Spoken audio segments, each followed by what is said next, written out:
Welcome to Everyday Economics, the podcast that helps you learn about the economic world happening around you every day. I'm your host, Chris Krug, CEO of the 501c3 nonprofit, nonpartisan Franklin News Foundation. Everyday Economics, a production of America's Talking Network. You can subscribe to all of our podcasts at americastalking.com. To support Everyday Economics, please make your tax-deductible charitable contribution by clicking the link in the show description. We are recording today's episode on Wednesday, March 13th.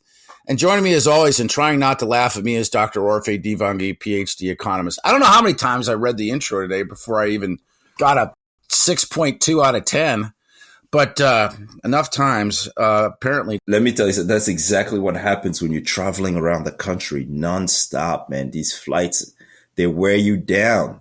I think it's the radiation.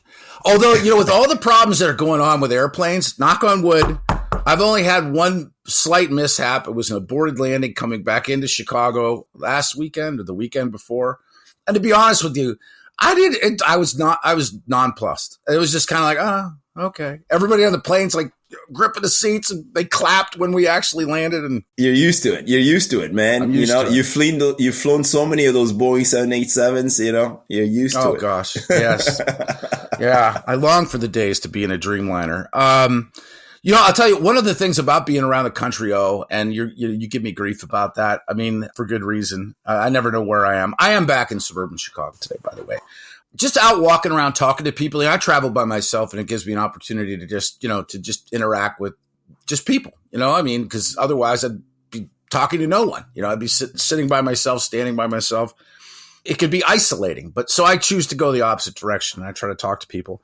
And I'll tell you, when we start talking about the economy and really at a person level, it's the cost of everything I think is reaching a point where it is overwhelming to some and baffling to others. As I've been driving around, rental cars and whatnot, the price of gasoline in some of the places that I've been in. I haven't been on the West Coast, but I was in Florida this last week. I had been in Florida as recently as the fall. I paid $2.79 for gasoline in Florida when I was there before, in two different markets, right? In the greater Miami market and then farther north. And it's like $3.59 a gallon, $3.39, $3.49, $3.59. I mean, depending on where you buy it, if you're buying it near an airport or whatever. But it just seems like everything is kind of coming to a head with regard to the consumer and the affordability of everything. So what do you see in data to make this real world problem understandable to real people? We've had record inflation after the pandemic. I guess, we had this big stimulus. We had a lot of spending and we had record inflation, the highest in 40 years. And so when prices grow really, really rapidly and incomes don't necessarily keep up, well, what do you end up with is, people are squeezed. That's exactly what's happening. What do you see it in the CPI, Consumer Price Index? Yeah, I mean, look, I'll give you a couple of numbers just to keep things very simple. Since the start of the pandemic, consumer prices have risen by 20% and hourly earnings have risen by 20%, 21% or so. So it's barely kept up, but we've had a moment where wages adjusted for inflation had fallen, right? In 2022, when inflation got out of control, 21 and 22, when inflation got out of control, real wages actually fell. They dipped so low, people were squeezed. And then now we getting to catch up a little bit. In 2023, we got to catch up a little bit, where basically wage growth fell, but inflation fell further. Inflation fell from close to 9% year over year back in June of 2022 down to, it's now down to about 3.1% on an annual basis. And then you have, right, wage growth has only slowed, 5.5% to 4.3%. So we're now getting to catch up a little bit.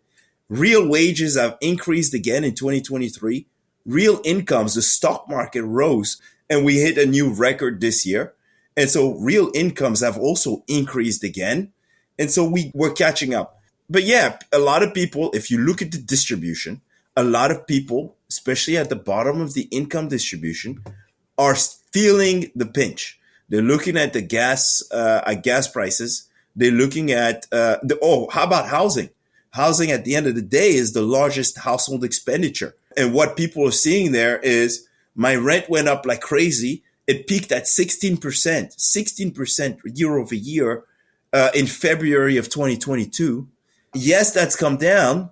It's come down to about 2.7% annual increase. But at the end of the day, when I got that 16% increase in my rent, I couldn't afford it, right? And I had to squeeze things I had to trim things to make that work. And I think that's what people are basically complaining about. And I think they're right? They're right to complain about it. We had a little bit of a policy blunder, that caused inflation to get out of control. Now, are we fixing things? And I say we, I should be talking about our policymakers. I thought you were talking about you and me. Oh, no, man. I have nothing to do with this. Don't blame me for your record high inflation. Are they fixing it? They are. We got the CPI report 2 days ago. And what are we learning in the CPI report? Well, we're learning that, inflation's kind of stubborn, right? Yes, it's come down on an annual basis somewhat, but it's not returned to the 2% Fed's target yet, right? And that's a problem for a lot of families. We have, inflation coming in too hot. 2 days, we saw on the core CPI front, inflation was higher than expected. On the headline inflation was higher than expected. So even though it's coming down on the annual basis, inflation is still way higher, is still moving higher than expected. On a monthly basis, it even seems to be reaccelerating. And so the big question is, are families going to be able to keep up with this, if we get that resurgence in inflation? Well, I appreciate your thoughts as always. For Orphe, Divounguy, this has been Chris Krug. Subscribe to Everyday Economics and dozens of other high-quality podcasts at americastalking.com. He ran for state office and was beaten. Started a business and failed. Ran for Congress and lost. But thankfully, Abraham Lincoln didn't give up. Persistence. Pass it on. From the Foundation for a Better Life at values.com.